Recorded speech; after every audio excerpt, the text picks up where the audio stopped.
আসসালামু আলাইকুম, নমস্কাৰ।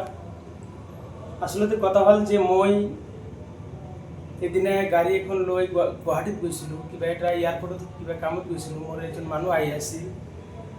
গুৱাহাটী যাওঁতে মোৰ চাৰিআলিত কিবা কাৰণত গাড়ীৰ টায়াৰটো ব্ৰাষ্ট হৈ গ'ল। মই তাতে প্ৰায় ৰাতি 12:40মান বাজিছিল। তেতিয়া আমি তাতে ৰখি আছিলোঁ। আমাৰ জুবিন গাৰ্গ ক'ৰ পৰা বা আহি আছিল। আমাক দেখি তাই গাড়ীৰ সন্মুখতে ৰখিলে। ৰোগাৰ পিছত আমাক সুধিলে যে কি হৈছে আপনাৰ। মই তাক ক'লোঁ যে এনেকুৱা কথা, মোৰ গাড়ীৰ টায়াৰটো ব্ৰাষ্ট হৈছে। তাই মোক ক'লে যে ঠিক আছে, চিন্তা কৰিব নালাগে, মই মেকানিকক ফোন কৰি আছোঁ। তাৰপিছত তাই মেকানিকক ফোন কৰিলে। ফোন কৰোঁতে ৰাতি 1টামান বাজিল।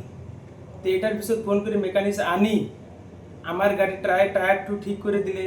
আৰু তাৰ পিছত আমাক এনেকুৱাও কৰিলে যে আমাক চাৰ দোকানত চাহ খুৱাই ৰাতি 2টা বজাত আমাকে তাৰ পৰা বিদায় দিলে। তাই এনেকুৱা মানুহ আছে, মই যিমানখিনি জানো।